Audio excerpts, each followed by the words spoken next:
Donc comment j'ai ruiné la vie de quelqu'un sans rien faire? Bah, du coup, connasse, je reviens un peu vers toi. Tu sais, quand tu parlais d'être, dans ton enfance un peu la victime de service et tout, Mmh. voici, la partie 2 de mon enfance, comment j'ai ruiné la vie, d'une personne sans rien faire. Vous avez loupé la partie 1, tant pis pour vous. Hem, Il y avait un ordre, On va faire après des flashbacks. c'est ça. non, c'est bon, elles sont indépendantes. Previously.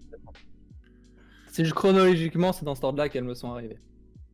Donc il se trouve que, au collège, moi aussi je faisais partie de cette petite minorité qui, était un peu la victime de service dans la cour et tout. Et en plus de ça, comme j'étais un bosseur, j'étais une tête de classe, donc autant dire que j'étais un petit peu la cible favorite. Ah bah, on se retrouve un petit peu. Ça se voit un peu. Et donc il y avait, Roger, on va l'appeler comme ça, Roger qui, était vraiment genre le caïd du bahut, hein, comme on disait à l'époque, Sacré Roger. du collège. Et du coup, bah, vraiment aimé, genre il se faisait une réputation, en me cassant du sucre dans le dos, pour dire ça ainsi. Heu et voilà, il s'avait fait beaucoup de potes et tout, et ça a commencé en 6e et ça a duré et tout. Et il se trouve que à partir de la 3e, enfin la 4e, à la moitié de l'année de la 4e, les gens ont commencé à prendre de la maturité. Et en fait, en voyant que, bah, ils avaient beau essayer de m'embêter, pour dire ça ainsi, on va rester quand même dans le politiquement correct, de m'embêter, et ben, ils se sont rendus compte que ça servait à rien et que c'était pas sympa. Et donc à partir de la moitié de la 4e, j'ai commencé à voir les gros, durs du collège qui sont venus un à un me voir pour s'excuser des actes qu'ils avaient faits. Alors je sais pas ce qui s'est passé, hein, moi je vivais ma vie dans mon coin, hein. Vraiment, j'ai rien fait. Ils sont juste venus et en disant: «Ouais, on a réalisé que c'était un peu méchant ce qu'on avait fait depuis la 6e et tout, donc excuse-nous» et tout. Et petit à petit, le gros caïd du lycée a commencé à perdre, bah, tout ce qui faisait sa réputation, donc ses potes. Et un truc qu'il avait mis au fin fond, c'est que comme il avait plus de potes, et bah, sa copine, trouvait que c'était un bolos, donc forcément il La vengeance. donc voilà, enfin je sais que genre, au début, genre il se moquait de moi qui était tout seul sur un banc, dans la cour en train de lire un livre, mais à la fin, c'était lui qui était tout seul en train de nous regarder, dans la cour, tu vois? Donc bon, je sais que C'est une histoire il terrible au je sais pas final. comment est sa vie aujourd'hui, je sais pas ce qu'il a fait et tout, j'ai perdu contact avec lui, je souhaitais pas particulièrement garder contact, hein, ça se comprendra. Oui.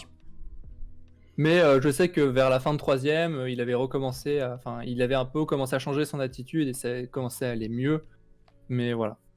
Mais je Certains pense appelleraient ça que le karma. ouais, mais je pense que sur cette période, on doit être beaucoup, parce que je vois que Maureen aussi, elle a dit, attendez, les victimes au collège, c'est pas la majorité. Je pense on doit être beaucoup Si, je pense, à ouais. avoir connu ce genre d'histoire Carrément.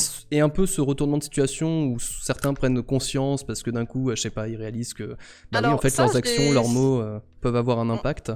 Ça, j'ai remarqué plutôt du côté des garçons, justement, les prises un petit peu de conscience, parce que du côté des filles, je vous rassure, c'était le poulailler, hein, littéralement. La volière, c'était insupportable. Moi, je traînais qu'avec des mecs, hein, quand j'étais au lycée, enfin au collège surtout. Parce qu'au lycée, il y avait quasiment que des filles. Mais au collège, quand ça allait pas avec les meufs, j'allais avec les mecs et ça allait tellement mieux. Mais c'était incroyable. Ah ouais, c'est pour ça que j'ai toujours plus traîné avec les mecs qu'avec les filles. Ouais. Et quand je suis allée bosser à l'usine, je me suis retrouvée comme au collège en fait. C'est-à-dire qu'il y avait des filles et c'était la volière. C'était incroyable. Ah, les femmes entre elles, c'est quelque chose. Ouais, Les hommes sont beaucoup plus cool. Alors moi, j'ai pas connu ça exactement, mais par contre, j'ai eu la prise de conscience où je me suis rendu compte que ce que faisait le groupe d'amis n'était pas cool du tout. Donc un petit peu tardivement, possiblement, mais ce qui fait que du jour au lendemain, je me suis dit, bah en fait, non, je vais juste changer de pote, quoi, parce qu'ils sont pas fréquentables. Et je ne sais pas ce que sont devenus. D'ailleurs, c'est pour ça que j'ai gardé très peu de contact avec certaines personnes de toute cette période. Et je me suis retrouvé plein de mes meilleurs amis, dont Katsuo, que j'ai vu d'ailleurs dans le chat tout à l'heure. Après, si tu veux, aujourd'hui, moi je suis armée, donc c'est pas très grave. Attends, il faut... Mince, je venais juste de mettre la cam. Remets en grand, on ne voit pas. Attends, je bouge. Voilà. Si y en a une qui revient m'emmerder, on occupe. C'est un joli cure-dent, ça. Il y en a plein derrière. Hein.